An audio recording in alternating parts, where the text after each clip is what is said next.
What's up, everybody, and welcome to another episode. Hit the like button, subscribe to my channel, and share the video. Hit the join button and become a member. Why? Well, members get exclusive content. Hit the bell icon on my channel so that you'll receive a notification every time that I drop a video, and you can go and check the video out and leave a comment and a like if you support me, support the content, support the Go Up movement, the Stay Free People movement. Let's get into it. This is part 6 of Tiny Woomp and Big Porky terrorizing the Los Angeles County Jail. These two guys were relentless and refused to let up on the opposition. This is just a fact. You can verify this story with anyone that was in the Los Angeles County Jail at that time, or even a little bit before then or after. Their names continue to linger, as did mine. And as I said, Tiny Woomp, well, he just had 3 squabbles back to back to back. And the commenter said, and thank you all, that the name from the guy from UG was Tone Bone. That is correct. As soon as the first comment, as soon as I heard it, I said, that's him. I knew the name. As soon as I would hear the name, I would know it. I heard it right there in the comments, Tone Bone, that's him. And a few people said that, and you were all correct. Tone Bone from UG. So, on this occasion, Tiny Woomp, well, he came to me and a few of the other homies, and he said that when he went to court in a couple of days, that he was going to go inside the neighborhood tank. Now, sometimes you can go into separate tanks. You can separate yourself and go in the tank where your homies are at once you get back to the county jail, excuse me, or before you leave the county jail, before you get to court. And he had determined that he was going to go inside of the neighborhood tanks and squabble 5 or 6 of them. Now, I told him to take precaution, that you seem to think that these neighborhoods are innocuous, but some of them have sinister traits just like yourself. And you're putting yourself in a very dangerous situation going inside their tank trying to fight multiple of them. Can you really let loose and knock one of them out, knock one of their teeth out or something? They're going to let that, with 15 of them sitting right there, they're going to stand there and let that happen to their homeboy? They're going to try to stump you out, bro. And he said, well, I'm going to take a tool. Okay, you take a tool. Some of them are going to have tools as well. You're still in a lose-lose situation should you get the best of them, which I'm assuming you plan on doing. But he seemed to look at some of these fights as fun because he was winning them. He was winning these fights. That's why it was fun to him. It wasn't fun for the people that he was fighting. So I told him to take precaution, but I did tell him that if the neighborhoods should pack him out, then we're going to have to go up, bro. It's just going to be on site, even though you are inviting this trouble by going inside of their tank. But this is the sort of stuff that people was in the county jail doing. It was not exclusive to Tiny Woomp. Other people have been known, again, to go inside of an opposition's dorm on their own, under their own volition.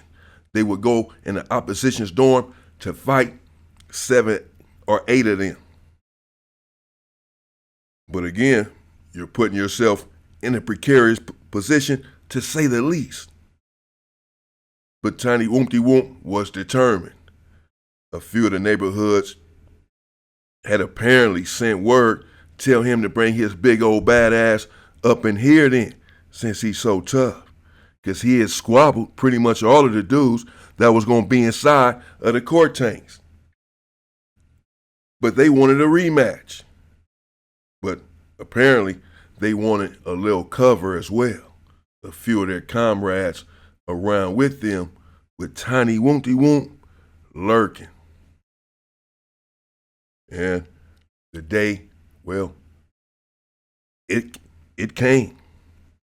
And tiny Woompty Woomp, as promised, he went inside of the tank where it was full of neighborhoods.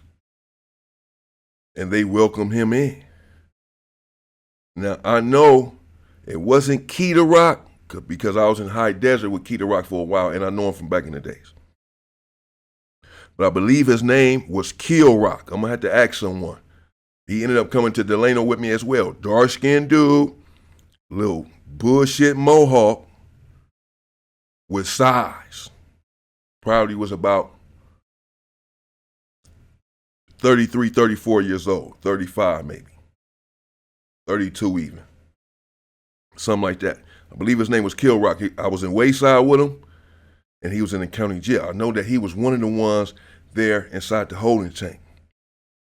And, well, they wanted to put people on tiny Woompty Woomp that was at least similar in size and stature, because they had some small dudes in the holding tank as well. So they told him to get down with Woompty. So he said by the second squabble, he squabbled one dude first, and the second squabble, he dropped one of them. He dropped the dude that he was squabbling. And when he did that, he felt somebody hit him from the back, but he don't know who it was. So they did somewhat pack him out, but they didn't do him dirty.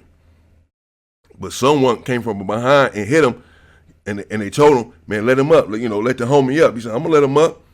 But that's why, would he have let him up if we all would have been there? Probably not. But that's why you can't go in the tank with just them, because you can't really let loose the way you want to, because again, no neighborhood is going to sit back and allow you to just stump out their homie or stab them up or just even crash them real bad without intervening. When it's sitting there, it's full of people from it can be Bloods, whoever it is. The tank is full of his homies. They're going to disallow you to sit back and have your way with their homeboy. Who the hell you think you are? So I would have never done it myself to begin with, but the homie is young and active. And one of them hit him from the back. But he let the dude up and he started squabbling. A couple more dudes. He had about 5 fades inside the tank. But they did, again, sort of pack him out, because when he dropped the one dude, somebody hit him from the back. So we were upset about that. On the one hand, we understood that he had really brought all of this upon himself, and that it could have been much worse. They could have stabbed him up. They could have dogged him out in there, really, if they wanted to, even though he had a tool, or even tried to stump him out or what have you. But we pondered going up with them over them packing him out. But it was a quick contemplation, and even he said it was unnecessary. Now, you may say, well, y'all already at war with him. What do you mean? What's the difference? Well, the difference is when we declare war, that means it's on sight. As long as we just squabbling at each other, sometimes we just fight each other in the holding tanks. Sometimes certain homies, they won't fight. They see each other in the visionary and medical, they don't fight. Only if you go into the wrong module, etc. But when it's on site, when a war has been declared, then wherever you go in the county jail, you're going to be attacked. If you're in visiting, if you're in medical, if you're going to court, it doesn't matter. When one of the homies see you, they must attack you. Whereas if a war has not been declared, then We'll catch you when we'll see each other. When we see each other, we'll squabble or we don't. So the thought was afloat about going up and declaring war over the fact that they had packed him out. But again, they did not do him dirty, and it could have been worse. And really, he had brought it upon himself. So the decision was quickly made not to go up, that it did not merit a war. So no war was declared. But Tiny Woomty Woomp did enter the lion's den on his own.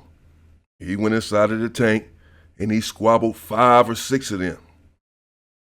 And I'm sure he couldn't really let loose the way he wanted because they would have got him. But they gave him some squabbles. They did give him some squabbles. They fought back, you know. Shout out to the neighborhoods, man. Ain't nobody saying nothing bad about it. They fought back. They squabbled. Tiny Woomty won't squabble. 5 or 6 of them, he's been known for going inside of their tanks or even trying to creep inside of their module and squabble. However many of them he has to squabble. The 60s had a tall, big dude in there. He was my height. Actually, perhaps a little bit taller than me. His name was Stretch, with glasses. Tall dude with glasses. He was fighting his case in there. I don't believe that he was in the holding tanks when Tiny Woomty Woomp went in there. However, he did get down with Porky. Did Stretch right there on the tier. Well, they was in the cell, but right there on the tier in our module, 26-2800. And the fight, well, it was crazy because Porky, well, again, he's a big dude, but he's not the size of Stretch. Stretch was a big dude. Stretch was bigger than me, taller than me, slightly. And he had girth as well. And dudes with glasses, they always worry me.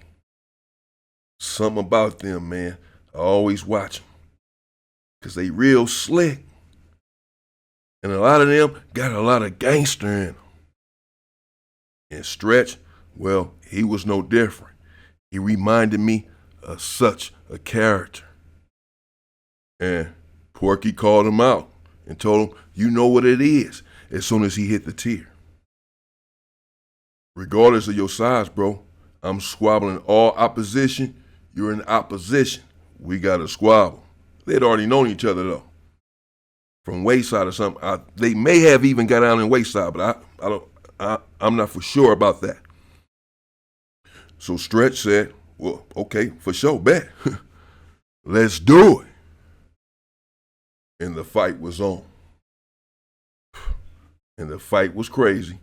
And it did get bloody. And I'll bring you that in part 7. Also, I'm going to do a story. A couple of people asked me about Space Ghost. Big Space Ghost from 9-0. I know a little bit about that guy. I'm going to do a story on him. That's going to be coming up. And also, as I said, coming up in part 8, Porky, Big Porky from 107 Hoover, and Stretch from Neighborhood 60. Well, they went gladiator style inside of the cell for a long time. Stay free, people!